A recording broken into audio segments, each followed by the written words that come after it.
सहयोग चंदा नहीं दे सकता था, इसलिए कांशीराम साइकिल से शुरुआत में गए, साइकिल से। और साइकिल से गाँव जाके क्या समझा कि मेरे भाइयों देश जातिवादी है। कांशीराम साहब ने कहा मैं जातिवादी नहीं हूं, लेकिन ये देश जातिवादी है और इस देश में जातियों के हिसाब से अन्याय अत्याचार होता है, जातियों के हिसाब से यहाँ हक अधिकार और न्याय मिलता है, सरकारें उसी हिसाब से काम करती।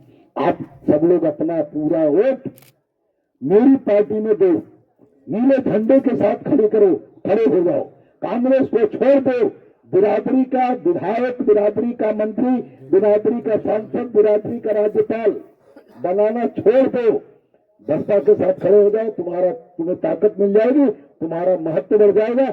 जो लोग तुम्हें अछूत करके अपमानित कर रहे हो सब तुम्हारा पैर पकड़ेंगे। आप बताओ कि जब बसपा की सरकार, बसपा मजबूत हुई तो क्या टिकट लेने कुशवाहा गए कि नहीं गए? यहाँ कुशवाहा समाज के लोग हैं कि नहीं?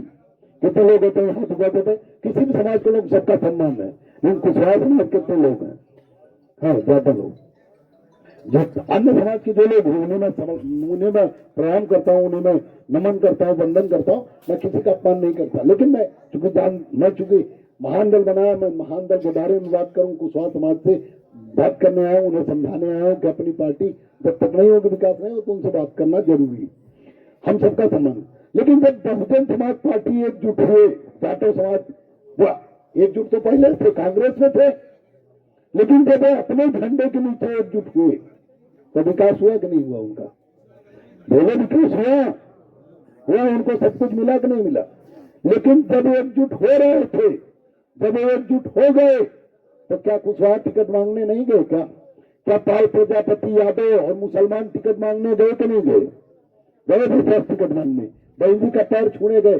चलो हम लोग गए, मुसलमान गए, कुशवाहा गए, यादव गए, पाल गए, प्रजापति गए, बसपा के लोग इनको गाली नहीं देते थे। लेकिन वो लोग भी गए जिनको बहन भी गाली देती थी, जो गुरु जी हमें बताते थे जाटा नीच है और जाटा अछूत है, इसके हाथ का बर्तन फेंक दो, ये लोग भी गए।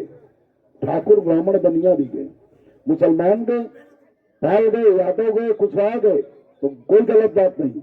लेकिन ठाकुर ब्राह्मण बनिया जिन्हें बहुजन समाज पार्टी के लोग आज से 30-40 साल पहले गाली दिया करते थे, नारा लगाते थे तिलक तराजू और तलवार, लगाते थे नहीं लगाते थे? किसी को याद है?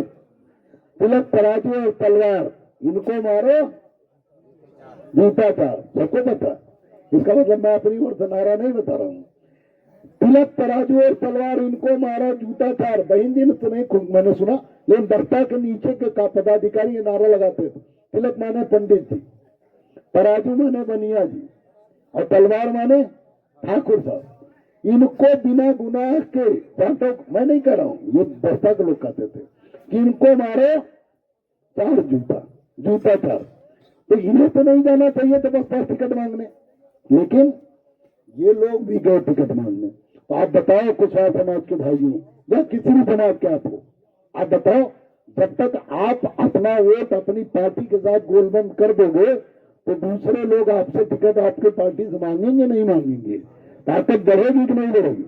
अब देखिए मेरे भाइयों, समझिए, जब आप बहुजन समाज पार्टी में गए 2007 तक, कांग्रेस को वोट देने वाली जाटव समाज जब एकजुट हो गया तो कुशवाहा लोग भी चले गए कहां? कुशवाहा लोग कहां गए? बसपा में।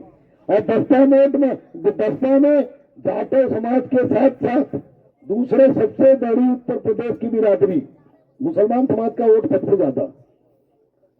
एक जाति के हिसाब से नहीं, तो धर्म के हिसाब से कितना वोट है? 18%, लगभग 17%, 18%। उत्तर प्रदेश में पूरे देश में 15% है और 85% हिंदू और 15%, 14% कुछ मुसलमान है, सिख है, पंजाबी, लगभग 82% हिंदू।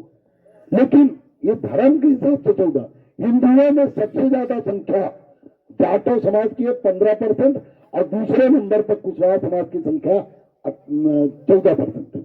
15 उनका, 14 आपका।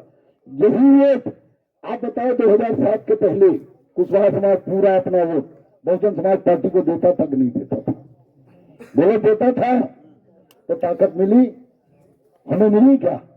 कुछ मिला?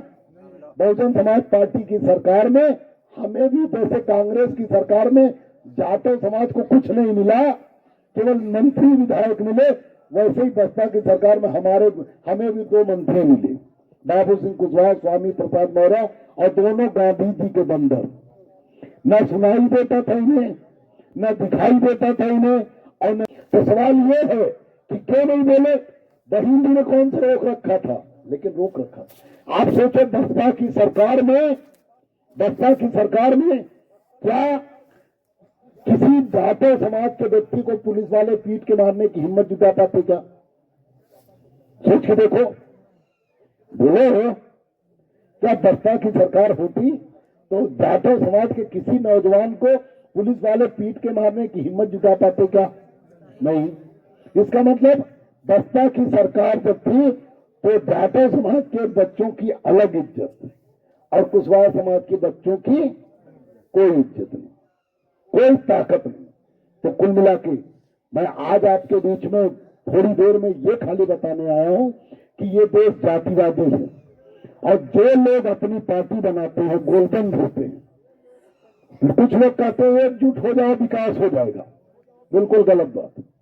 एकजुट हो जाने से अगर विकास होता तो जाटव समाज अपना पूरा वोट 100% वोट, एक भी वोट कटा नहीं, उसने अपना पूरा वोट कांग्रेस को दिया तो विकास हो गया होता। हमने अपना पूरा वोट कुशवाहा साहब के सैनी मौर्य ने उत्तर प्रदेश में अपना पूरा वोट बहुजन समाज पार्टी को 2007 तक दिया, हमारा भी विकास हो गया होता। हम सभी लोग पूरा एकजुट हुए, लेकिन बहिन जी ने सरकार में आने के बाद अंबेडकर गांव बनाए। किसके लिए? विकास होगा, अंबेडकर गांव बनेगा तो जाटव समाज जहां 8 से ज्यादा रहते हैं वो गांव अंबेडकर गांव होगा। वहां पानी, बिजली, सड़क, खड़ंजा, विद्युतीकरण, उसके लिए कोई हाथ जोड़ने की जरूरत नहीं। 1 महीने के अंदर काम शुरू हो जाएगा और जल्द से जल्द वहां काम होगा। ये केवल जाटव गांव के लिए हुआ, हमारे कुशवाहा गांव के लिए नहीं हुआ। इसका मतलब कांग्रेस अगर जातिवाद किया तो बहुजन समाज पार्टी ने भी किया, वो भी जातिवादी। कांशीराम साहब ने तो कहा ही था कि अपनी पार्टी बनाओगे तभी विकास होगा। दूसरी पार्टी बनी बहुजन समाजवादी पार्टी सरकार। समाजवादी पार्टी के नेता आदरणीय अखिलेश यादव जी, सॉरी आदरणीय मुलायम सिंह यादव जी। हम लोग भी पिछड़े में आते थे, पिछड़ी जाति में हम लोग भी आते हैं, कुछ लोग आते हैं, पिछड़ी जाति में नहीं आते। तो नौकरी में हमें तो भर्ती हुई, मुलायम सिंह यादव जी ने भर्ती किया तो कुशवाहा को कुछ मिला क्या? पाल को कुछ मिला क्या? केवल नौकरी किसको मिली? यादव जी को मिली। ठीक है, उन्होंने तो मेहनत की, उन्हें मिली। तो कुल मिला के एक बात जो कांशीराम साहब ने कही थी कि सारे उत्तर प्रदेश के सारी पार्टियां जातिवादी हैं,